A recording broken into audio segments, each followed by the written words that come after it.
Assalamualaikum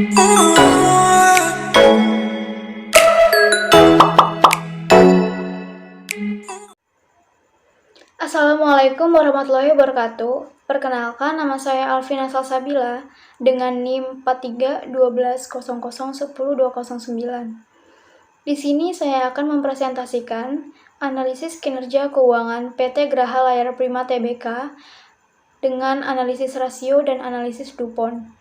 Periode yang saya gunakan yaitu periode pada tahun 2017 sampai tahun 2020.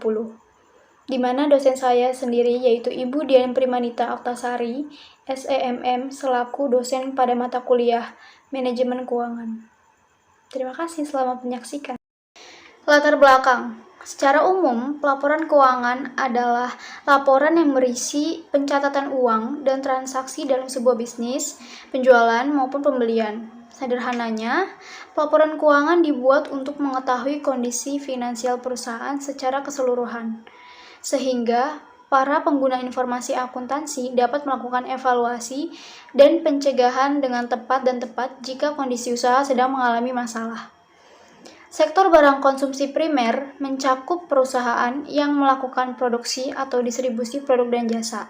Secara umum dijual pada konsumen, namun untuk barang yang bersifat antisiklis atau barang primer atau dasar, sehingga permintaan barang dan jasa ini tidak dipengaruhi pertumbuhan ekonomi, seperti pada perusahaan ini.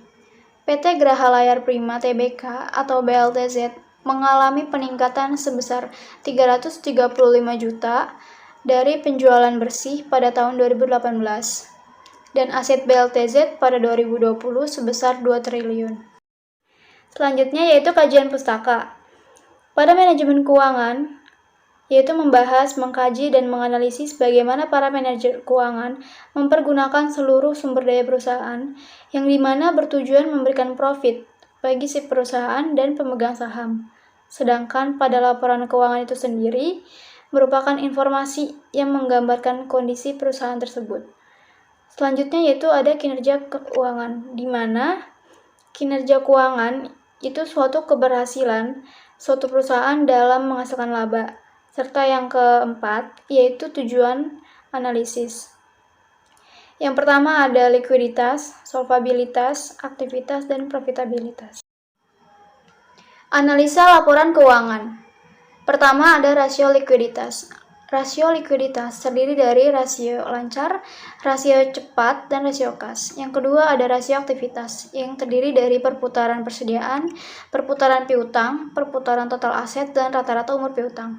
Yang ketiga ada rasio solvabilitas, yaitu ada rasio utang atas aktiva dan rasio utang atas modal. Dan yang terakhir ada rasio profitabilitas, terdiri dari NPM, ROA, dan ROE. Selanjutnya ada analisa DuPont. Analisis DuPont adalah rasio keuangan yang digunakan untuk menganalisis kemampuan perusahaan untuk meningkatkan pengembalian atas ekuitas atau return on equity (ROE). Analisis ini juga digunakan untuk menganalisis laba dari perusahaan atau bisnis. Selanjutnya ada metode penelitian. Waktu penelitian yang digunakan yaitu pada bulan September 2021 dan bertempat di Universitas Mercu Buana. Kemudian ada pengumpulan data. Data yang saya ambil yaitu data sekunder yang berasal dari situs www.idx.co.id. Yang ketiga ada metode analisis. Analisis yang saya lakukan yaitu pertama, laporan keuangan tahun 2017 sampai 2020. Yang kedua, menghitung analisis rasio. Dan yang terakhir, menghitung dengan analisis DuPont. Selanjutnya yaitu pembahasan. Pada tabel current ratio yang kita lihat, terdapat penurunan pada tahun 2018 daripada tahun 2017 sebesar 42%, dan begitu pula pada tahun 2020 yang mengalami penurunan daripada tahun 2019 sebesar 73%. Selanjutnya, pada tabel cash ratio yang dapat kita lihat bahwa tahun 2018 mengalami penurunan daripada tahun 2017 sebesar 85%. Dan tahun 2020 juga mengalami penurunan daripada tahun 2019 sebesar 60%.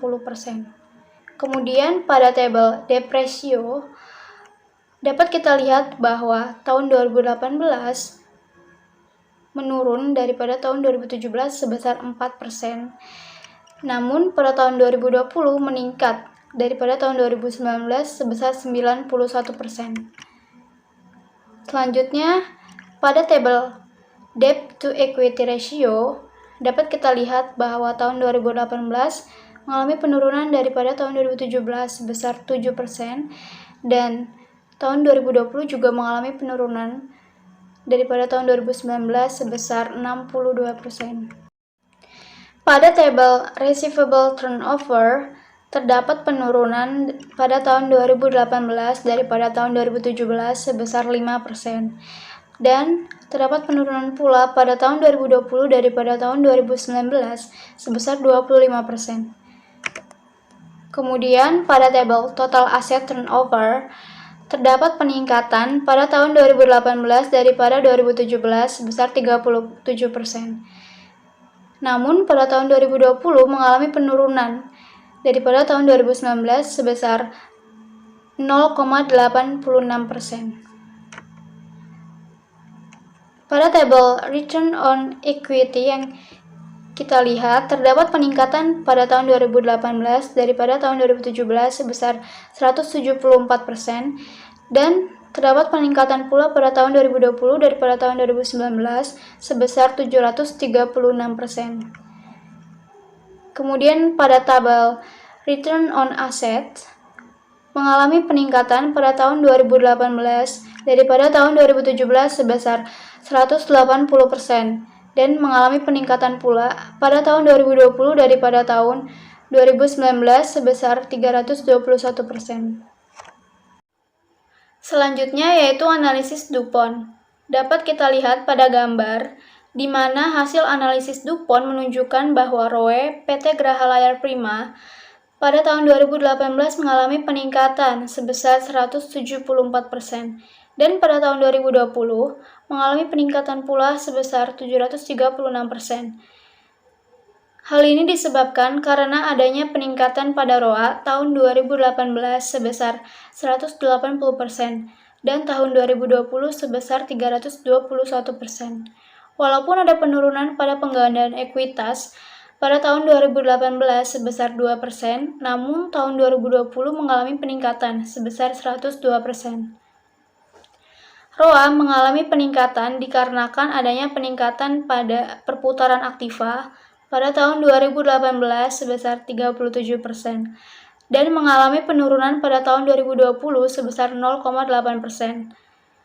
Walaupun margin laba bersih mengalami peningkatan sebesar 100% tahun 2018 dan 2.800% pada tahun 2020. Peningkatan margin laba bersih dipengaruhi oleh laba bersih sebesar 183% pada tahun 2018 dan tahun 2020 sebesar 435%. Total biaya operasional meningkat pada tahun 2018 sebesar 35%, namun pada tahun 2020 mengalami penurunan sebesar 43%. Sementara penjualan meningkat pada tahun 2018 yaitu sebesar 114%, namun menurun di tahun 2020 sebesar 81%. Pada periode 2017-2020 terjadi peningkatan dan penurunan pada perputaran aktiva yang disebabkan karena adanya peningkatan pada total aktiva sebesar 0,94% pada tahun 2018 dan pada tahun 2020 sebesar 27%. Selanjutnya yaitu kesimpulan. Pertama ada rasio likuiditas. Rasio likuiditas tahun 2017 dan tahun 2018 terlihat bahwa nilai current dan cash ratio menurun, yang berarti pada tahun 2018 perusahaan masih kurang liquid daripada tahun 2017.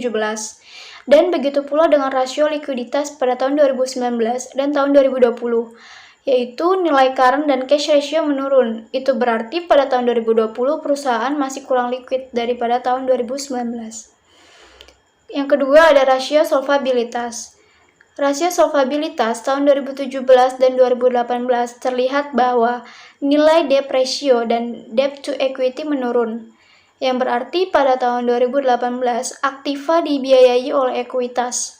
atau modal sendiri lebih besar daripada tahun 2017. Kemudian, rasio solvabilitas pada tahun 2019 dan 2020 terlihat bahwa nilai debt ratio meningkat. Itu berarti aset perusahaan dibiayai oleh hutang. Namun, nilai debt equity ratio menurun, yang berarti utang perusahaan lebih kecil daripada seluruh aset yang dimilikinya, sehingga dalam kondisi yang tidak diinginkan atau bangkrut, perusahaan masih dapat melunasi seluruh hutang atau kewajibannya. Yang ketiga ada rasio aktivitas. Rasio aktivitas tahun 2017 dan 2018 terlihat bahwa nilai RTE menurun, yang berarti lambatnya perputaran piutang, sedangkan nilai TATO meningkat. Itu berarti perusahaan mengelola asetnya dengan maksimal. Kemudian rasio aktivitas tahun 2019 dan tahun 2020 terlihat bahwa nilai RTO dan TATO menurun, yang berarti perusahaan mengalami penurunan efektivitas pada pengelolaan aset yang dimiliki. Yang terakhir ada rasio profitabilitas. Rasio profitabilitas tahun 2017 dan 2018 terlihat bahwa nilai ROA dan ROE meningkat, yang berarti kinerja perusahaan dalam mengelola aset untuk menghasilkan laba sudah sangat baik. Sama halnya dengan tahun di atas, ROA dan ROE tahun 2019 dan tahun 2020 juga meningkat. Itu berarti meningkatnya nilai perusahaan karena perolehan laba yang tinggi, sehingga investor dapat menginvestasikan sahamnya di perusahaan tersebut. Terima kasih, sekian dari saya. Wassalamualaikum warahmatullahi wabarakatuh.